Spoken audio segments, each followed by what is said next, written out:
pasteur et on est béni de l'avoir avec nous un matin. C'est un bon gars parce qu'il s'appelle Daniel. Là. C'est ça. Bienvenue, là. Que Dieu te bénisse beaucoup. Bienvenue à Salut et Délivrance. Tu es une créature nouvelle, c'est comme si c'était la première fois que tu venais. Fait que je te souhaite la bienvenue. Je vais revenir. Merci Seigneur. Humour rime avec amour. Est-ce que vous croyez ça? OK, si vous croyez ça, faites-moi signe comme ça. OK, je vais juste vérifier pour voir si vous êtes vivant encore, c'est ça? En tout cas, si vous n'êtes pas vivant, vous allez ressusciter, ce ne sera pas long. Wow! Hey, quelle belle tournée qu'on a eue là-bas en Europe, en France, en fait, avec mon frère, pasteur Labelle, Normand de son petit nom. Il s'appelle Normand, puis ses ancêtres viennent de la Normandie. Oui, il veut toujours retourner là-bas, je ne sais pas pourquoi. Bon, en tout cas, savez-vous, un de ses ancêtres, c'est quelqu'un qui a colonisé le Québec et qui a fondé la ville de Québec. Saviez-vous ça? Ah, ça a un rapport avec ce que je vais vous partager aujourd'hui. Parce que le titre que j'ai mis de la parole aujourd'hui, je ne sais pas, je devrais vous dire ça en tout cas. Vous ne croirez pas ça, mais vous allez le croire. Mais il y a une raison à ça. La prédication va être meilleure que celle que j'avais préparée. Oh, oui, oui. Savez-vous pourquoi? Parce que quand je. C'est sûr que ça va être le Saint-Esprit. Ça sera, si vous êtes touché, ce n'est pas par moi que vous allez être touché. À moins que vous vous avancez puis je mets ma main sur vous, là, vous allez être touché par moi, mais par le Seigneur en même temps. Mais je trouvais ça drôle, j'étais là-bas. Le Seigneur, on est bien amis, hein, on se connaît bien, puis il me connaît mieux que moi-même, mais on est très liés par son amour, puis son alliance. Puis le Seigneur, c'est lui qui m'a donné le sens de l'humour. Puis lui, il l'a créé. Donc, des fois, il me fait des blagues. Puis les blagues, je ne les trouve pas toujours drôles. C'est pas parce qu'il ne sait pas comment les faire. C'est qu'il les fait sur mesure pour me faire grandir, me faire progresser, me déranger, me déstabiliser. Il fait toutes sortes de choses comme ça. Pourquoi? Pour la même raison qu'il va vous le faire. Puis pourquoi? Parce qu'il veut que vous ayez confiance en lui à 100%. Hier matin, j'ai prié. Ou c'est ce matin, je prie à tous les jours, mais je veux dire, ce matin, il me semble que c'est ça j'ai reçu une parole, puis sa parole, c'était qu'il voulait que je sois totalement dépendant de lui. Ça se lit bien, ça, dans la parole. Puis ça s'entend bien, ça. Mais quand il commence à faire cette œuvre-là en toi, là, tu dis, bon, ben Seigneur, va pas trop vite, là. Je trouve ça difficile. Ben, tu sais, justement, il y a une femme de Dieu, une grande femme de Dieu, Catherine Coleman, qui disait ceci. Quand tu as l'impression que tu es vide, c'est pas parce que tu n'as plus cet esprit, c'est parce que tu es comme un vase, puis tu es un petit vase. Et là, il remplit le petit vase. Après, il agrandit, il te fait grandir spirituellement, puis il verse le petit vase dans le plus grand. Là, tu as l'impression que c'est comme s'il te manque quelque chose, ou le Saint-Esprit n'est pas aussi présent qu'avant. Mais c'est parce que là, il va remplir celui-là. Après, il va le transvider dans un plus grand encore. Mais toi, quand tu vis cette étape-là, tu as l'impression que le Seigneur, il est loin un peu. Mais il n'est pas loin, il est toujours là. C'est juste que tu le ressens moins. Et c'est ça la foi, c'est de marcher sans ressentir. C'est pas toujours ressentir. Oh, je ne sens pas le Seigneur, je pense qu'il n'est pas là. Non, il est là. C'est encore mieux parce que tu sais que tu avances plus par les épreuves, tu avances plus par le non-senti que quand tu es dans les choses sensibles. OK. C'est une belle place pour dire Amen, c'est ça. OK. Alors, mais je vous le dis parce que moi, je suis comme ça, je suis transparent. Puis j'étais là en arrière, puis je me disais, il fait des annonces, il dit des choses. Puis je me disais, je suis bien content. Parce que pendant ce temps-là, je cherchais mon enseignement dans ma tablette. Puis j'avais mis le titre, La Pentecôte. Puis là, je pèse sur le truc, puis là, c'est écrit zéro dossier. Fait que là, j'espère que ce ne sera pas ma note pour la prédication. Mais non, mais écoutez, j'en ai plein de prédications. Je pouvais vous parler pendant des heures en avant, juste à témoigner tout ça. Mais c'est parce qu'il y avait quelque chose de spécifique. Mais c'est pas grave, je l'ai préparé dans la prière, avec l'Esprit. Donc, je me souviens beaucoup de choses par cœur qui étaient dans ce que j'avais écrit. Puis, de toute façon, je peux vous parler sans mes notes, mais je ne peux pas chanter sans mes notes. OK, c'est correct. Bon, c'était une blague, ça. OK, il y a un musicien qui l'a attrapé. Sinon, pour les autres, ça a tombé sur le sol. OK. Bon, OK. Alors là, c'est ça, mon enseignement a disparu de ma tablette. je vais la retrouver chez nous. C'est peut-être pour ailleurs, je ne sais pas. Mais on dirait que je ne comprends pas parce que je suis venu au monde. Quand j'ai grandi, mes parents m'ont fait baptiser à l'Église catholique, puis j'étais catholique, comme beaucoup d'entre vous. Et tout à coup, j'ai cheminé, puis le Seigneur m'a appelé à devenir évangélique, et j'ai suivi ça. J'ai obéi. Mais ce que je trouve drôle, c'est que je n'ai pas été sauvé ou je n'ai pas vécu ma conversion dans une église pentecôtiste, mais on dirait que je suis plus pentecôtiste que certains pentecôtistes. Je ne sais pas pourquoi. Je prie sur des gens qui n'ont pas le don des langues, ils le reçoivent presque automatiquement. Je prie pour le baptême du Saint-Esprit, ils le reçoivent. Mais en fait, j'ai compris que je ne suis pas pentecôtiste, je suis chrétien. Et tous les chrétiens doivent être remplis du Saint-Esprit. Tous les chrétiens doivent déborder de la présence du Saint-Esprit. Et quand tu rentres quelque part, normalement, là, le Saint-Esprit, il change l'atmosphère. Parce que tu es le temple du Saint-Esprit. Hey, je suis capable de prêcher, pas de notes. Je suis assez excité un matin, là, je suis content. OK, mais la prédication, le titre, c'est « Le Saint-Esprit et vous » ou « Le Saint-Esprit et nous ». Et qu'est-ce que ça... J'avais préparé ceci, que je ne sais pas si vous aviez ça dans les fêtes juives. La Pentecôte chez les Juifs, c'est comme la fête des tentes ou le Savaot, ou Shavuot plutôt.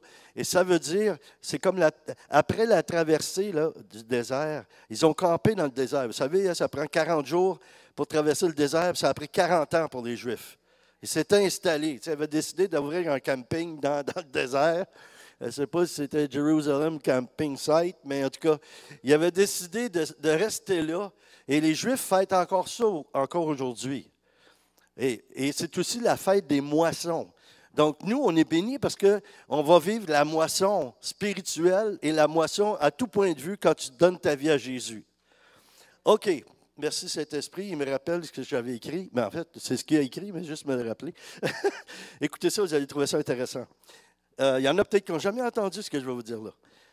Par rapport à la Pentecôte, c'est combien de jours après Pâques, la Pentecôte? Est-ce que vous le savez? 50, il y en a 3 ou 4 qui sont en comptabilité ici. Ma femme, t'as-tu dit 50, toi?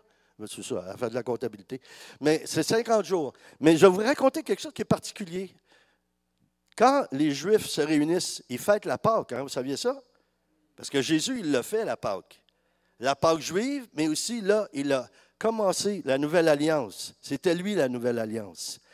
Et chez les Juifs, c'est pendant un repas, la même façon que Jésus, on voit quand il a fait la Sainte Seine, ça dit pendant le repas. Et pendant le repas, il y a une tradition que les enfants, OK, là, ils prennent un pain, ils prennent des pains sans levain, et le père de famille, il cache le pain, il l'emballe, il l'enveloppe dans une serviette de table, et il le cache. Et l'enfant qui trouve le pain, il a le droit de recevoir un cadeau. OK. Là, je vais vous faire un parallèle. Est-ce que ça vous rappelle quelque chose? Un pain qui est emballé dans un linge. Je vais dire linceul même, ça va être encore plus facile. Est-ce que ça vous rappelle quelque chose? Jésus est le pain de vie. Et Jésus a été déposé au tombeau dans un linceul. OK.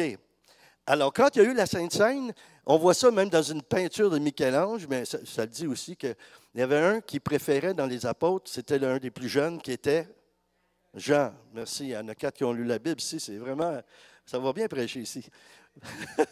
Bon, alors, il y a Jean, et ça dit qu'il était sur la poitrine de Jésus, il était près de Jésus. Vous souvenez-vous d'avoir lu ça quelque part? Bon, OK. Alors, lui, c'était son fils spirituel. Les apôtres, c'était les fils spirituels de Jésus. Alors, moi, l'image que je vois, je ne vous dis pas c'est une doctrine, mais pensez à ça, juste une réflexion. Jean était proche de Jésus, qui a vu le Père. Donc, Jésus était en même temps l'image du Père sur la terre. Alors, le Fils du Père était avec le Père, Jésus incarné, et il s'est approché de lui, et là, il l'a trouvé. Il a trouvé le pain de vie. Il savait que Jésus était le pain de vie. Et là, c'est comme dans la tradition juive, l'enfant, il trouve le pain. Et 50 jours après, il reçoit un cadeau. Et savez-vous, le cadeau, ce que Jean a demandé, et c'est quoi le cadeau qu'il a eu? 50 jours après Pâques, c'est aujourd'hui. Le cadeau qu'il a eu, que nous avons reçu, la naissance de l'Église, le Saint-Esprit est venu. C'est pas n'importe quoi, là. Parce que Jean a marché, a fonctionné, a vécu par l'Esprit. C'est pour ça qu'il a demandé quelque chose comme ça. C'est pas n'importe quoi. C'est une des fêtes les plus importantes, parce que c'est là que l'Église a pris naissance. OK, dans Jean 6, verset 63, c'est écrit, « C'est l'Esprit qui vivifie, la chair ne sert de rien. Les paroles que je vous ai dites sont esprit et vie. » Ce qui m'étonne, quand j'ai lu ça, j'ai trouvé ça assez particulier, parce que habituellement, quand on parle du Saint-Esprit dans la Bible, dans la parole, on l'a ici, c'est l'Esprit qui vivifie. Et habituellement, quand c'est l'Esprit de Dieu, c'est E majuscule. Et là, c'est E minuscule. Et la deuxième fois, c'est encore, je vous ai dit, son esprit et vie, c'est encore E minuscule. Mais ce que je veux vous signaler, c'est que qu'est-ce qui nous donne la vie? Qu'est-ce que le souffle de vie? C'est l'Esprit de Dieu. Donc, l'Esprit de Dieu vient et souffle sur nos vies et souffle sur nos esprits. Quand Jésus était sur la croix, quand il est mort, il a dit « Tout est accompli », toute la loi sacrificielle était accomplie. Et après, il a dit « Père, entre tes mains, je remets ». Il n'a pas remis au Seigneur le Saint-Esprit. Il a remis son esprit à lui. Comme nous, on a un esprit qui vit dans un corps. Mais on a aussi l'Esprit de Dieu.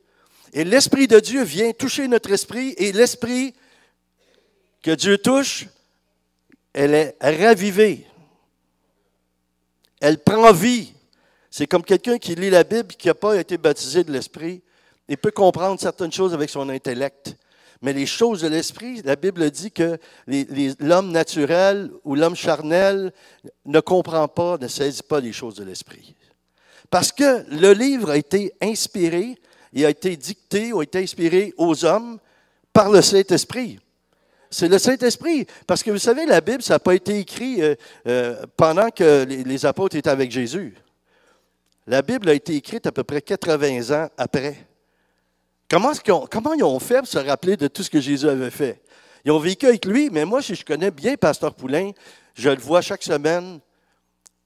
Mais je décide d'écrire un livre sur lui beaucoup plus tard. Mais là, il faut que je commence à me rappeler les choses qu'il faisait, comment il faisait, etc., caractéristiques de sa personne. Mais c'est rien qu'à cause du Saint-Esprit qu'on a la parole de Dieu. C'est le Saint-Esprit.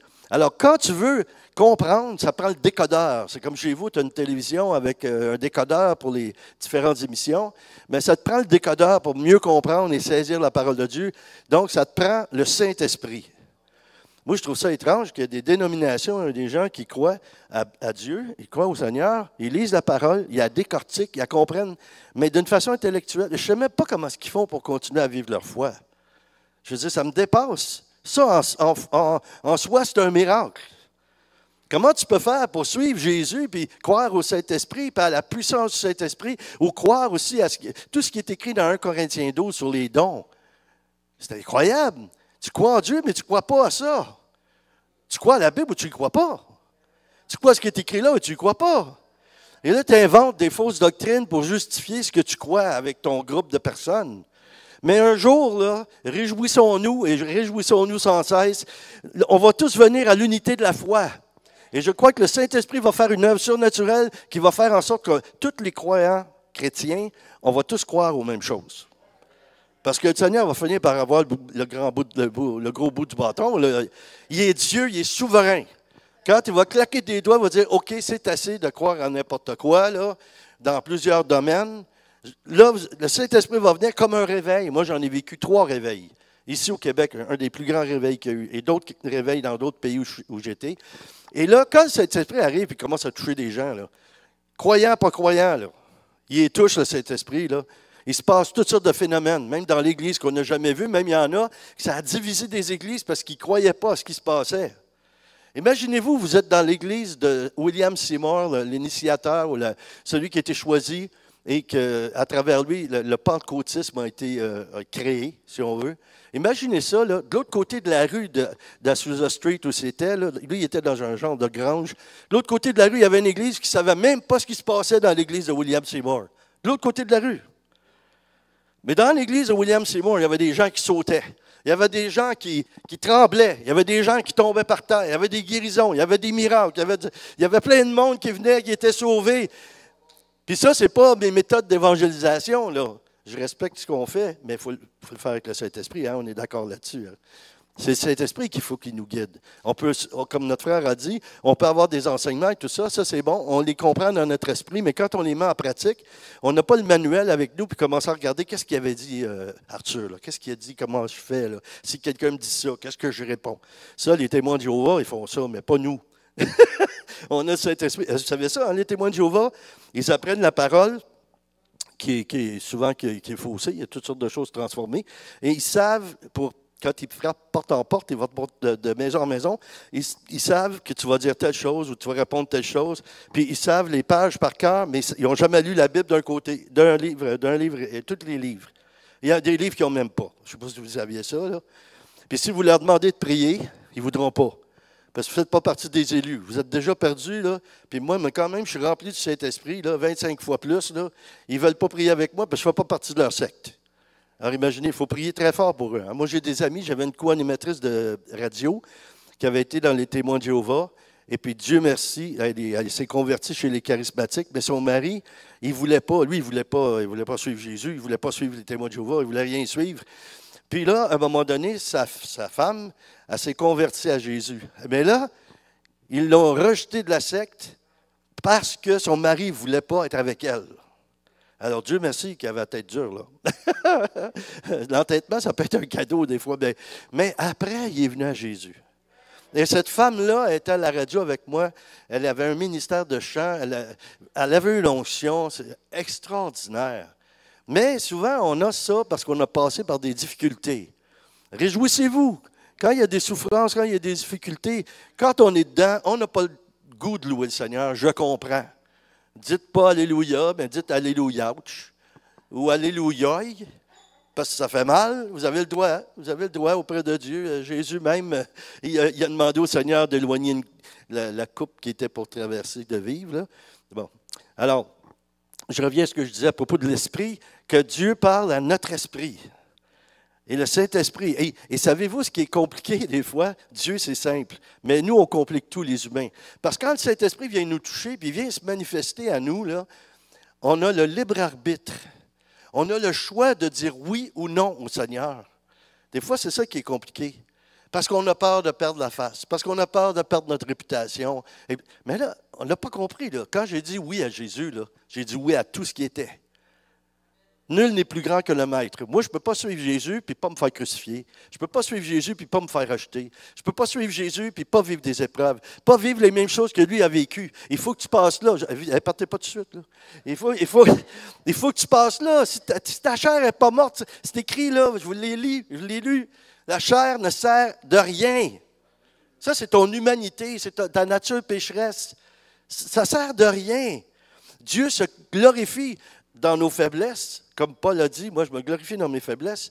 Mais il faut que tu admettes que tu as ces faiblesses-là, puis tu demandes à Dieu de t'aider. D'accord? Quand le Saint-Esprit commence à travailler dans notre vie, il commence par nous éveiller, et ça s'appelle la régénération, nous donnant la vie avant d'être sauvés. Attends, je vais revenir. OK. Notre vie spirituelle est morte. Ceci pour nous conduire à l'expérience de la vie ou la nouvelle naissance. Quand vous priez pour quelqu'un, là, vous avez sûrement, puis vous le faites peut-être pour les membres de vos familles qui ne connaissent pas Jésus. Je vais vous le dire, ça va vous encourager. Vous ne remarquez pas qu'on dirait qu'ils sont pires qu'ils étaient? Plus vous priez, plus ça fait dur.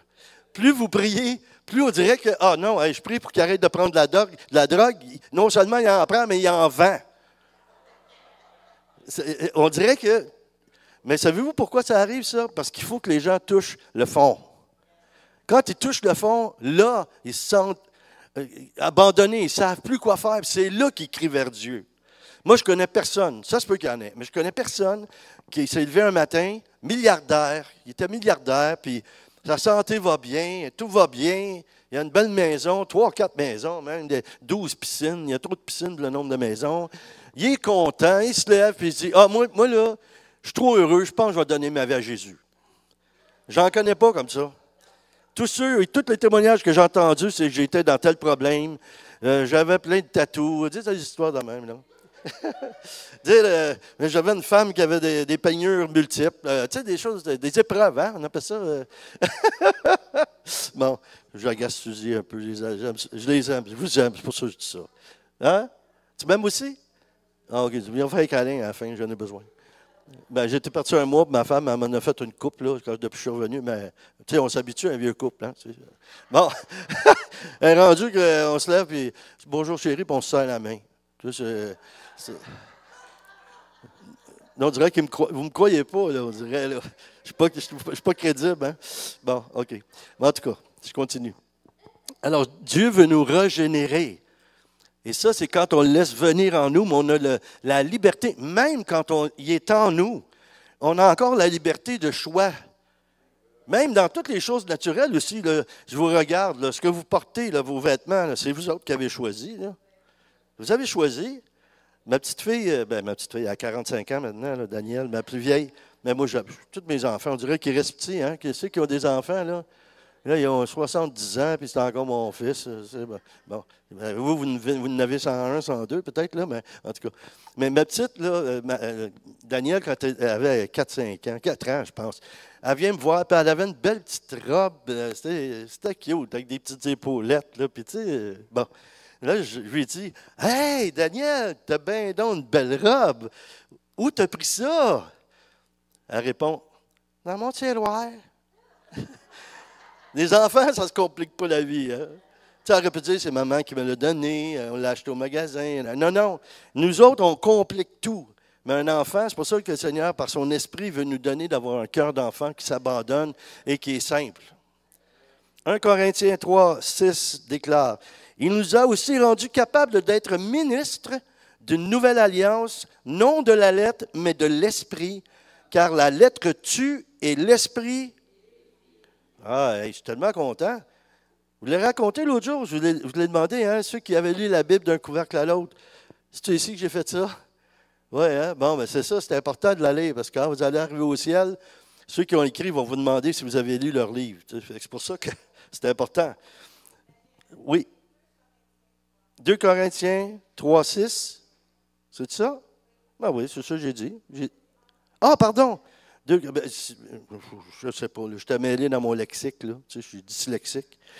2 Corinthiens 3, 6. Ben oui, j'avais le bon. Je ne l'ai juste pas dit comme il faut. C'est comme une madame qui lisait des annonces. L'autre jour, elle m'a appelé de pasteur Poulain. On vise personne en particulier. Mais c'est parce que c'était écrit ça sur les feuilles. J'ai tout vérifié. Ce n'était pas de ta faute. OK. Bon, nous devions être ravivés avant que la parole vienne en nous et nous apporte la nouvelle naissance. La nouvelle naissance est l'œuvre du Saint-Esprit dans notre vie. Dans Jean 3, 5. Je l'ai bien, là? Jean 3, verset 5. Jésus répondit, en vérité, je te le dis, si un homme ne naît d'eau et d'esprit, il ne peut entrer dans le royaume de Dieu. Oh, wow! Essayez d'imaginer là, ce que j'ai dit avant, là, que des dénominations ou des églises qui ne croient pas au don de l'esprit, qui n'ont pas une foi charismatique. Là. Regardez ce qui est écrit ici. Il faut qu'ils naissent d'eau et d'esprit, sinon ils ne rentreront pas dans le royaume de Dieu. Imaginez-vous les multitudes qui ne rentreront pas dans le royaume de Dieu parce qu'ils ne sont pas nés de nouveau, parce qu'ils ne sont pas baptisés de cet esprit. Ce n'est pas une doctrine de pentecôtiste, ça. C'est une doctrine sainte de la parole de Dieu. Je viens de vous dire ce que Jésus a dit, là. Ce n'est pas pasteur un tel ou un autre fondateur ou un autre qui a une vision, partir d'une église en regardant une pierre dans le fond d'un chapeau, là. Hey, c'est quoi ça? On appelle ça, en tout cas, oui. Il y en a plusieurs comme ça. Joseph Smith, essayez d'imaginer ça.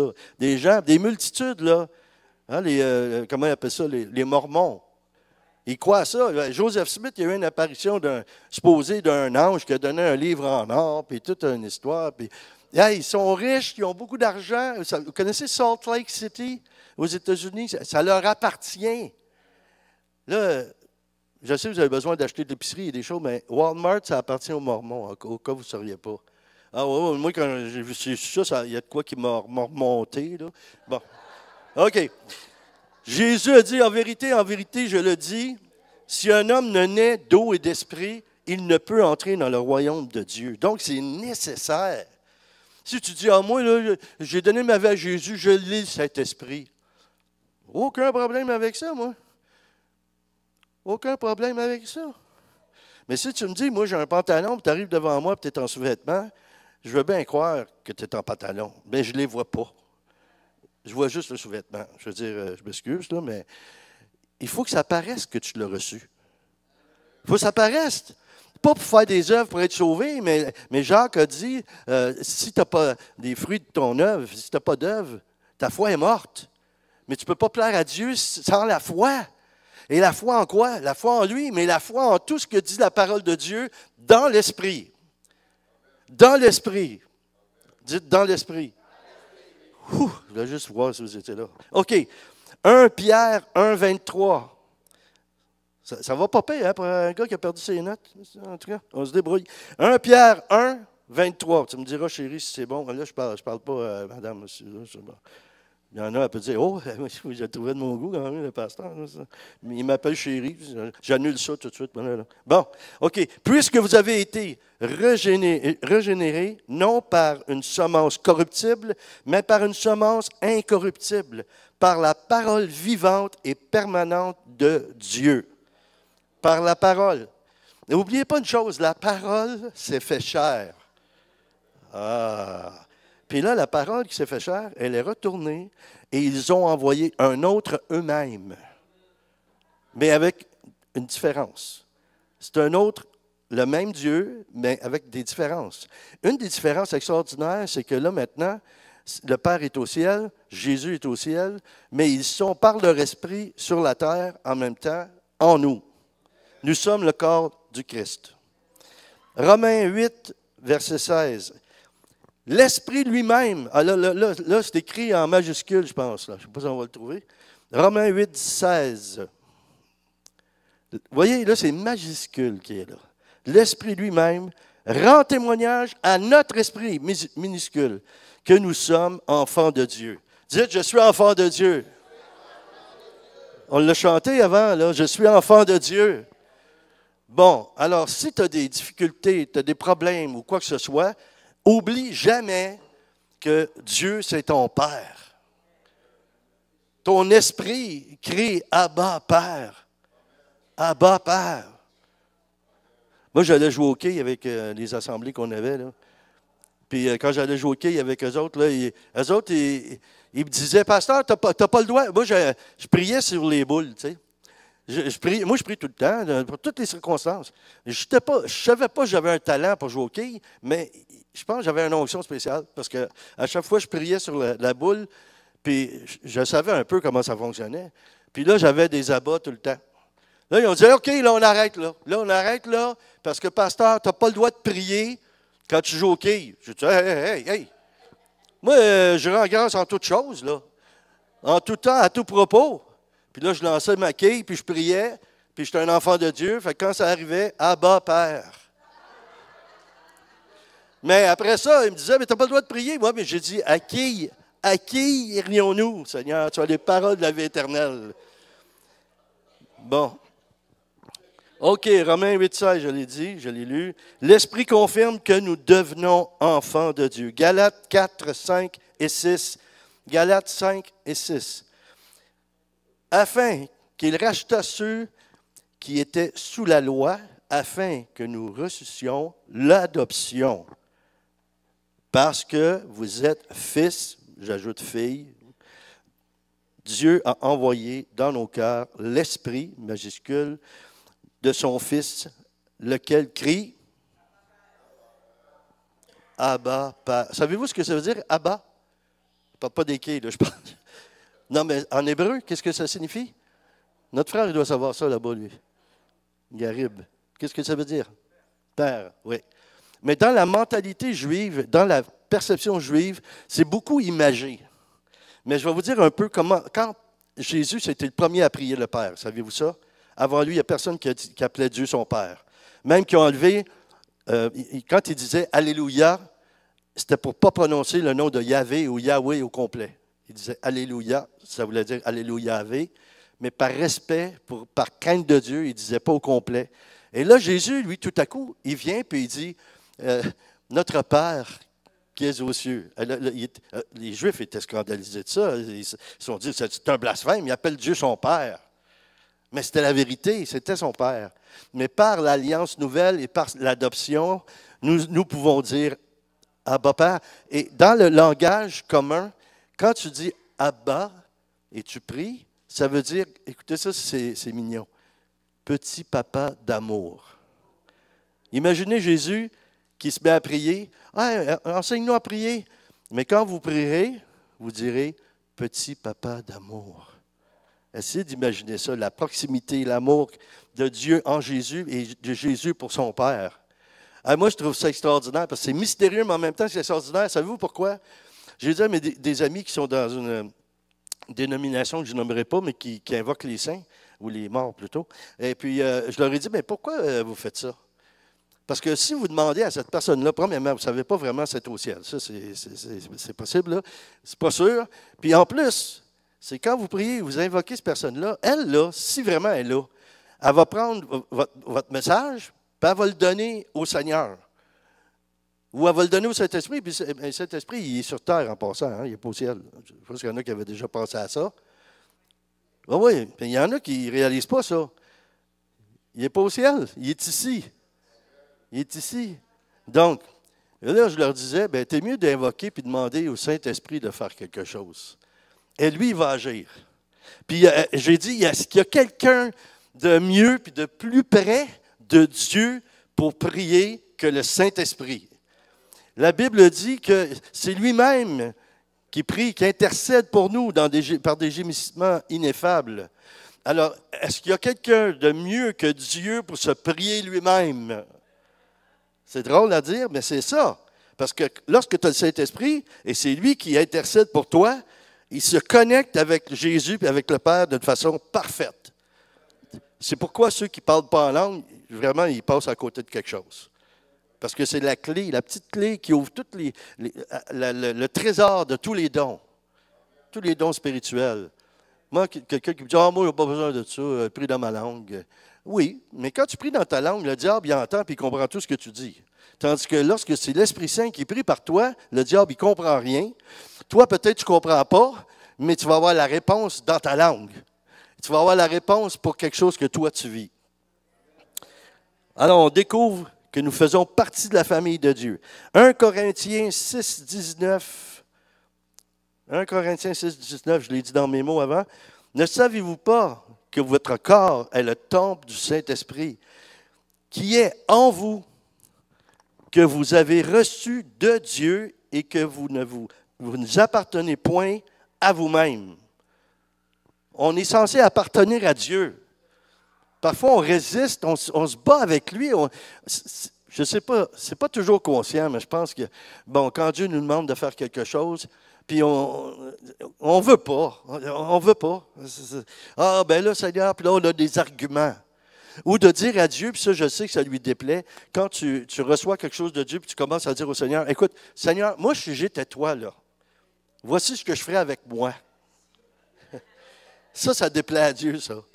Oui, parce que je reviens à ce que Jésus a appris aux apôtres, que ta volonté soit faite sur la terre comme au ciel. Pas la volonté de Daniel, pas celui-là, mais moi, par rapport à moi-même, que ma volonté soit faite sur la terre comme au ciel, c'est drôle, je ne serai pas exaucé. C'est certain que je ne serai pas exaucé. Parce qu'on est sur terre pour faire la volonté du Père, faire la volonté de Dieu. Toutes les religions cherchent à s'approcher de leur Dieu. Nous, il est avec nous. Nous n'avons pas besoin de chercher cette vie dans nos cœurs. C'est l'œuvre du Saint-Esprit. J'avais entendu une image par rapport à ça, les religions puis le christianisme, croire en Jésus-Christ. Vous vous en allez, et puis vous êtes à pied, puis là, vous arrivez à une croisée de chemins. Le chemin de gauche, Disons que ce serait le chemin de Bouddha, ce serait le chemin de Mahomet, ce serait le chemin de toutes ces religions-là. Mais eux, là, ils sont tous morts. Ils sont morts, puis ils vont rester morts. Mais nous, on a Jésus-Christ qui est le chemin droit qui mène au ciel. C'est le chemin à droite, et il a vécu, il est mort, mais il est ressuscité. Alors toi, si tu t'en vas sur un chemin, puis tu veux demander des renseignements, quel est le bon chemin? Est-ce que tu vas aller à gauche ou tu vas aller là où il y a celui qui est vivant qui va te répondre? C'est pour ça qu'il faut suivre Jésus, plus que toutes les autres choses, parce que les autres choses, c'est tous des êtres humains qui ont reçu ce qu'ils appellent des illuminations. Mais Jésus-Christ il a dit une chose que personne d'autre dans l'histoire de l'humanité a dit, « Je suis le chemin, la vérité et la vie. » Il n'y en a rien qu'un qui mène au Père, c'est lui. C'est bon, ça. OK, 2 Thessaloniciens 2, 13. Ça nous dit, « Pour nous, frères bien-aimés du Seigneur, nous devons, à votre sujet, rendre continuellement grâce à Dieu, parce que Dieu vous a choisi dès le commencement pour le salut par la sanctification de l'Esprit et par la foi en la vérité. » Vous savez, moi, ça m'a toujours un peu étonné, ça. Jésus, il a dit, ce ne seront pas tous qui seront sauvés. Je trouve ça étonnant, moi, qu'ils disent ça. Mais c'est à cause du libre arbitre. Il nous a créés libres. C'est nous. Mais Dieu nous a choisis, et ça dit, puis il dit aussi qu'il nous a établis, mais il nous a choisis.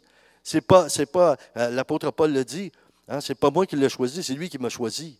Mais moi, je peux choisir quelqu'un. Vous vous souvenez, dans la cour d'école, les garçons surtout, là, mais les filles aussi, on voulait jouer à un jeu, ballon chasseur, je ne sais pas trop. Là. Puis là, les petits garçons se mettaient tous ensemble. Puis OK, on va faire des équipes. Bon, là, je choisis lui, moi, je choisis lui. Bon, on choisissait. Mais chacun avait le droit de dire, « Oh non, je ne veux pas être dans cette équipe-là. » Bien, des fois, là, c'est ça, Jésus te choisit, mais tu ne veux pas être dans son équipe. C'est toi qui es libre de choisir. Combien de fois peut-être que Dieu a frappé à ta porte, comme ça dit dans Apocalypse 3, il a dit, il est venu, il a frappé à ta porte, c'est toi qui dois répondre, la poignée de la porte est à l'intérieur de la porte. C'est toi qui dois choisir de l'ouvrir. C'est toi qui dois faire le choix. Et ce choix-là, tu vis ça dans plusieurs zones ou départements ou, je sais pas, de ta vie. Dans plein d'affaires. Ah oui, je vous l'ai raconté, je pense. Je l'ai raconté à quelqu'un avant, là. Tu sais, des histoires de choix, là. Puis des fois, on dit, « Ah, Jésus prend ma vie. » Puis là, on dirait qu'on oublie. Tu sais, on oublie. Moi, j'ai vu des gens dans des réunions de réveil, là, des messieurs, des fois des madames. « Oh, Seigneur, brise-moi. » Et là, je disais, quand il criait, il disait fort, là. Il disait ça fort. « Oh, Seigneur, brise-moi. » Là, j'arrivais à côté, je disais, « Hey, dis pas ça. Dis pas ça. » Il m'a prié avec toi, il m'a dit, « Seigneur, tu ne l'as pas entendu, ça. » Vous savez pourquoi? Il vivait des épreuves à n'en plus finir après. Il se demandait pourquoi. Qu'est-ce qui est arrivé? Qu'est-ce que j'ai fait? Qu'est-ce que tu as fait? Bien, la semaine passée, je t'ai vu les bras ouverts, Seigneur, brise-moi. Mais il t'a écouté. Ça, il est prêt à obéir à ça. Si tu demandes de l'humilité, c'est jamais back order, comme on dit. Il y en a tout le temps de ça. Tu vas recevoir de l'humiliation. Si tu demandes une augmentation de foi, tu vas vivre des épreuves de foi. Donc, tout ce que tu demandes à Dieu comme ça, il veut te le donner. Mais il y a un processus de transformation. Et ça, c'est en obéissant, en suivant le Saint-Esprit que ça va se produire. Bon, OK.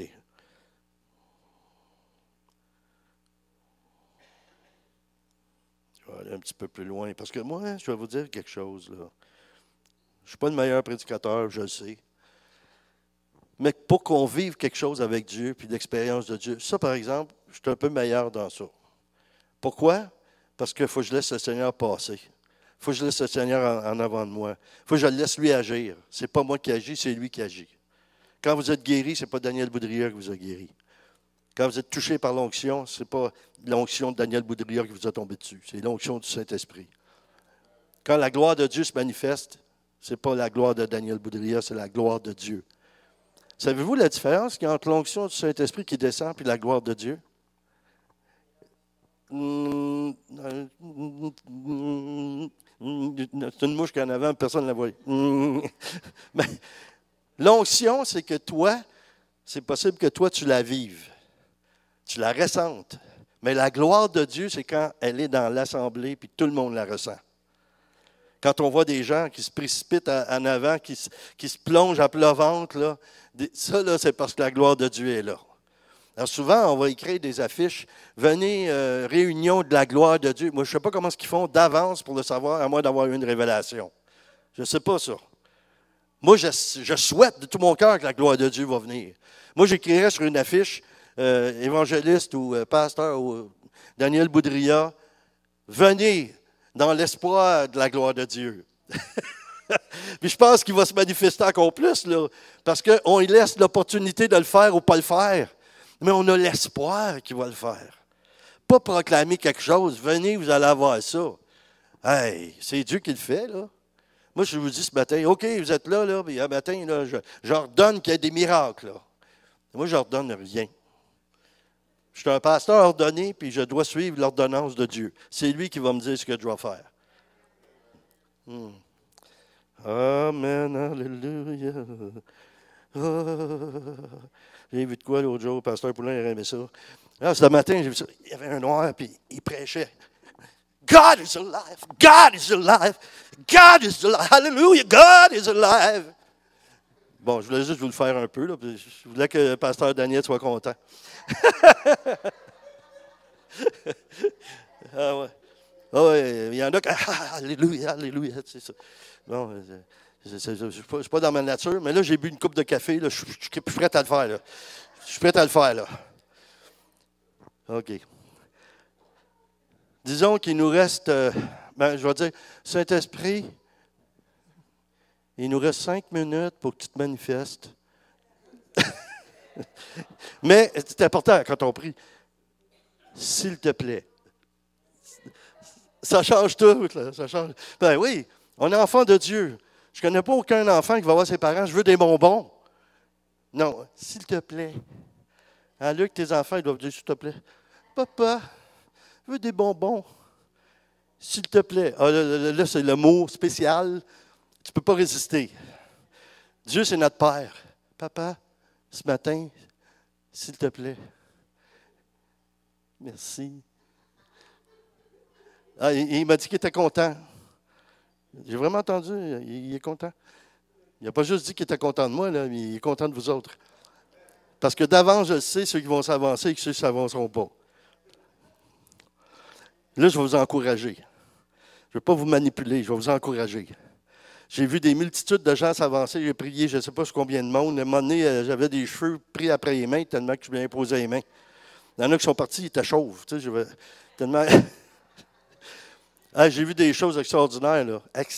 Tellement, puis souvent, j'ai écrit un livre sur ça, je pourrais en écrire 4, 5, 6, 7 d'autres, puis je vais en écrire un autre bientôt, là. Non, mais des choses là, que tu ne peux pas imaginer. Je vois un homme qui vient, il a une jambe de bois. Il dit, Daniel, pourrais-tu prier et demander au Seigneur que mes 2 jambes soient pareilles? Fait que je prie, puis il est reparti avec 2 jambes de bois. Il y en a un autre qui a dit, moi, il y avait une jambe de bois, puis il y avait une jambe normale, c'était son cousin, je pense. Il vient, puis il se met à prier, Seigneur, donne de la vigueur à ma jambe. Il y a une branche qui a poussé. Mais d'autres s'avancent. Puis, OK, on va prier, on demande au Saint-Esprit de venir vraiment te rafraîchir dans l'onction, dans sa présence et tout. Là, tout à coup, ils te disent, ah ben moi, je suis rempli de Saint-Esprit. Là. Moi, ça fait des années que je vais chez le pasteur Poulet à l'église de Salut et Délivrance. Là. Il a prié sur moi en 83, puis je l'ai reçu. OK. Ben, moi, ma réponse à ça, c'est on va reprier pour que ça paraisse. Est-ce qu'il y en a ici qui n'ont pas changé l'huile dans leur voiture depuis 1983, puis vous avez une 83? Hey, ça change chauffer, hein? Il y en a qui sentent le chauffer au niveau de l'onction. Ce n'est pas parce qu'ils sont en feu, c'est parce que l'huile est vieille. Là, moi, je priais à un moment donné dans des réunions. Sérieux, là, on rigolait avec ça, mais Dieu, il passait, puis c'était puissant. Je priais en anglais. Il y en a qui ne comprenaient pas, ils étaient français. Je passais, puis je disais, « Fill them up and check the oil. » Tu sais, c'est comme un changement d'huile. Remplis-le d'essence, puis vérifie ça. Si j'avais pu ajouter, change le filtre à l'air aussi, tu sais, parce que le souffle de Dieu... Mais tu sais, remplis-le, remplis-le, remplis-le. Des fois, je faisais juste ça, il tombait par terre. Je disais, hey, moi, là, des fois, je les faisais relever. Je disais, tant que c'est pas moi qui te pousse, tu restes debout. Il y a des pasteurs qui avaient tellement peur de m'inviter parce qu'ils n'étaient pas habitués à ça, que je leur disais. Ils m'invitaient finalement, mais j'ai rassuré, je disais, écoutez, pasteur, ils disaient, apparemment là, que vous, quand vous priez, tout le monde tombe à terre. Puis nous autres, on n'est pas habitués à ça, on n'aime pas tellement ça. Ben, je dis, bon, inquiétez-vous pas, il n'y a pas de problème. Moi, j'ai une autre façon de procéder maintenant. Là. Ah oui, c'est quoi? Je dis, moi, quand je commence la réunion pour la prière, je demande à tout le monde de s'étendre par terre. J'ai dit, quand il y en a un qui est touché, il se lève. Ça l'a déstabilisé un peu. Hein? Je l'ai fait avec quelques-uns, ça. Puis là, ben, j'ai dit, ben là, c'est là, on voit, ils sont revenus de nouveau, ils se lèvent. Bon, OK. Mais, vous n'avez pas idée de ce qui s'en vient, là, vous autres. Hein? S'il y en a qui ont peur du Saint-Esprit ici, là, ce matin, là, ben, repentez-vous, parce que vous n'êtes pas supposé d'avoir peur de votre Dieu et de votre Père. À moins qu'il vous ait abusé ou qu'il vous ait manipulé ou qu'il s'est fait mal. Mais je ne pense pas que le Père Céleste ait fait ça à qui que ce soit ici. La seule chose qu'il a fait, c'est vous aimer. Puis il vous aime encore. Puis il va vous le prendre encore qu'il vous aime. Moi, je prie ce matin, là, puis on va faire ça là. Pasteur Luc, est-ce que tu pourrais venir m'accompagner ou bien tu avais quelque chose d'autre de prévu, là? Un petit dîner romantique avec ton épouse, malgré que ça vaudrait la peine. Là, tu vois, t'obéir à Dieu. C'est beau, ça. Hey, est-ce qu'on peut l'applaudir? On est bénis, là. Puis, Luc, pasteur Luc, ah, pardon? Oh, comme tu l'as, fais juste jouer quelque chose, une petite. Ah, faut que tu l'éteignes, là. Je me suis énervé à la fin. Moi, j'aime ça, faire des choses pour faire rire, mais en même temps, peut-être que vous vous rendez compte de ça. Je fais une blague, mais Dieu, il place là-dedans une profondeur, une délivrance, une libération. Ça nous décoince, on est plus à l'aise, on est plus comme une famille qui peuvent se dire tout ou presque tout. Vous ne trouvez pas ça mieux? Ah, vous allez partir, vous allez dégager, même physiquement. Il y en a plusieurs qui vont recevoir des guérisons ce matin ici, là. Puis c'est pas parce que je vais prier, puis c'est parce que vous allez me dire, ah, moi j'ai mal ici. Moi, c'est toujours la même chose. Faites confiance à Dieu et faites-moi confiance aussi. Jésus, c'est ça qu'il a dit. Hein? Faites confiance à Dieu, mais faites-moi aussi confiance. Donc, si c'est moi le canal, c'est pas parce que je suis meilleur, c'est juste qu'il a décidé de distribuer par moi ce matin. C'est tout. Ou bien ceux qui vont aider, Arthur et d'autres de l'équipe de ministère, là, ils peuvent venir prier avec moi, m'aider ou prier avec moi pour vous. Mais je vais prier pour que l'onction de cet esprit vienne avec une grande puissance. Que vous ayez des révélations, que vous receviez des choses encore plus importantes que certaines choses qu'on considère importantes. Que vos priorités, ce soient les mêmes que Dieu pour vous. Il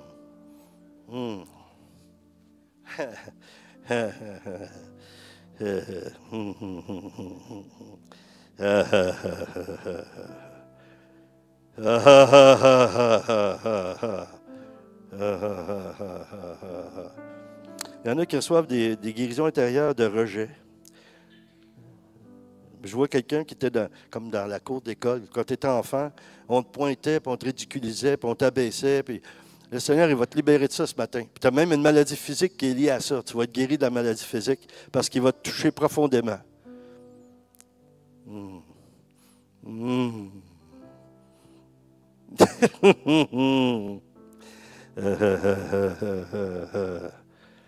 Le pied gauche, je me tire pas. Il y en a qui vont recevoir une onction de joie, là. Vous avez vraiment besoin de ça. Je vois quelqu'un, je ne sais pas si c'était ici ou tu pries pour quelqu'un qui vit ça en ce moment, qui est dans un deuil. Mais le Seigneur, il va te faire rire. Il va te libérer par le rire pour que tu sois libéré de ce deuil-là. Il y en a d'autres aussi, j'en vois 3, que vous êtes dans une période de dépression. Le Seigneur va vous libérer de la dépression à travers la joie. À travers la joie. Là, je l'annonce tout de suite, là, ça commence là. Ça commence tout de suite à se manifester. Tu vas te mettre à rire, tu ne comprendras même pas pourquoi tu ris, mais ça va te faire tellement du bien que tu vas rire, puis ça va faire rire les autres. Tu Tu vas apporter de la joie, tu vas apporter du bonheur autour de toi, avec l'onction du Saint-Esprit que l'Esprit va te donner cet après-midi, qui va te rafraîchir celle que tu as déjà.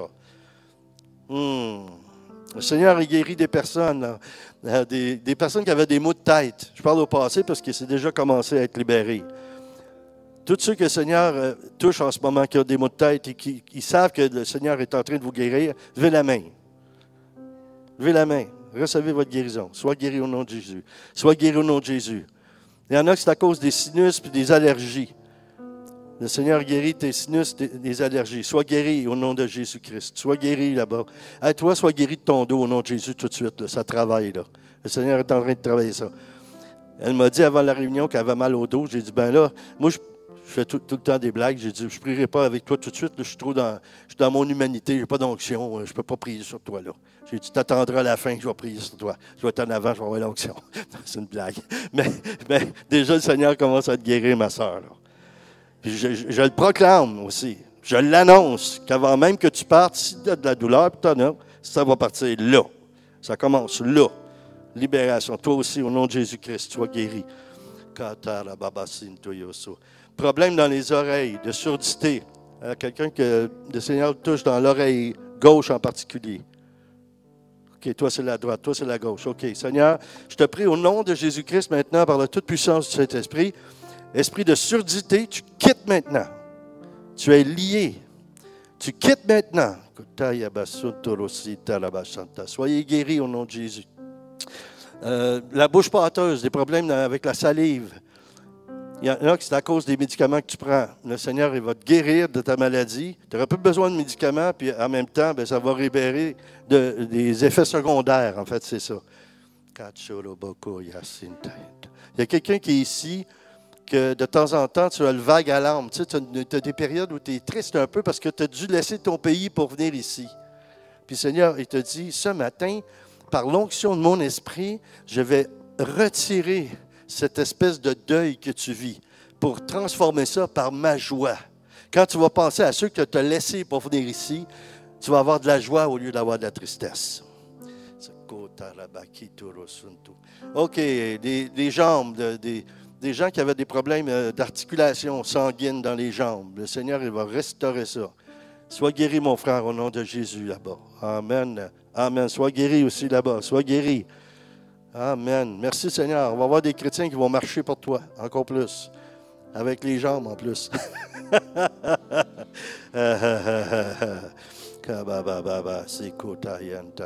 OK, des problèmes avec les dents, les mâchoires, les dents aussi. Des douleurs dans les dents. Seigneur, merci de toucher ces personnes-là, maintenant. Après ça, vous allez être ardents dans la foi. Allez par le monde entier. Bon, OK. C'est vrai que...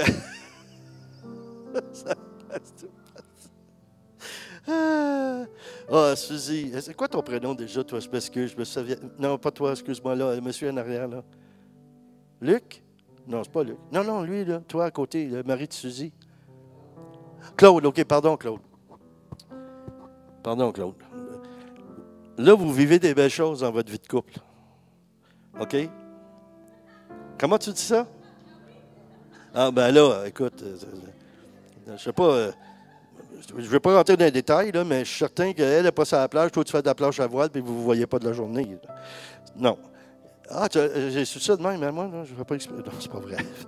Mais vous allez rentrer dans quelque chose, je ne sais pas, j'ai vu les mots lune de miel. C'est comme si vous allez rentrer dans une autre étape, où vous êtes proches, là, puis vous vous aimez, puis vous vous manifestez de la tendresse, tout ça, c'est très beau. Mais le Seigneur, avec l'onction, il va vous faire changer de niveau, puis marcher ensemble spirituellement, encore plus. Parce que dans les couples, souvent, il y en a un qui avance, l'autre est derrière un peu. Tout à coup, celui qui est derrière, il avance un peu plus, l'autre est derrière. Mais là, je vois que c'est comme si vous aviez, vous savez, les jeux, là, on fait des jeux dans les kermesses, on attache la jambe avec l'autre, puis on court en même temps, là. C'est ça l'image que j'ai de vous. Vous allez marcher encore plus ensemble et en même temps. Oh, wow! Wow! Je ne sais pas combien il y en a ici qui cherchent quelqu'un pour... Je ris, mais c'est pas drôle, là, mais... Oh boy! Aïe, aïe, aïe. Hey. Oh. Hey. Là, il y en a qui disent, hey, tiens, lui qui ressent quoi, là, moi? Il y en a qui ont besoin de quelqu'un dans leur vie, là. Ils sont célibataires, là, ou autre chose. Je vais aller jusqu'à dire veuf ou veuve. Il ou elle s'en vient. Celui qui est pour vous. Elle ou il s'en vient. À ne pas mélanger, hein? Il n'y a pas il qui s'en va vers un autre il, ni un elle qui s'en va vers un autre elle. Il y a une guide en Israël, moi j'ai fait plusieurs voyages, là. Il y a une guide en Israël, une fois, elle m'avait raconté une blague. Comment on appelle ça, un juif qui change de, tu sais, non pas d'orientation, vraiment physiquement, il se fait changer, là. Je ne vais pas rentrer trop dans les détails parce que c'est diffusé. Un juif qui se fait changer. Il sera elle. Bon, OK. Ouais. OK, il y a un homme ici qui ne comprend pas trop ce qui arrive. Il est dans l'âge où il commence à, comme dirait mon ami Normand, il entrepose. Tu sais. C'est pas parce qu'il y a un entrepôt, mais il entrepose. Pour les femmes, on appelle ça la mini-pause. Puis pour les hommes, l'entrepose. Mais il y a deux hommes ici qui vivent ça, mais ils ne savent pas. Ils n'ont même pas pensé à ça. Ils vivent toutes sortes de choses au niveau hormonal. Il y a des choses dans leur vie. Puis, tu sais, nous autres, on est chrétiens, on n'a pas ça, ce qu'ils appellent le démon du midi, parce qu'on est libéré des démons. Mais ça arrive pareil à midi. Tu sais. Au midi de la vie, il y en a qui vivent des difficultés. Là, je le dis un peu en blague, mais tu vas être libéré de ça. Le Seigneur va venir stabiliser tout ça en toi, parce que tu as des tentations, puis tu as de la difficulté quand tu regardes quelqu'un du sexe opposé. Le Seigneur, il vient te toucher, il vient te libérer de ça en ce moment.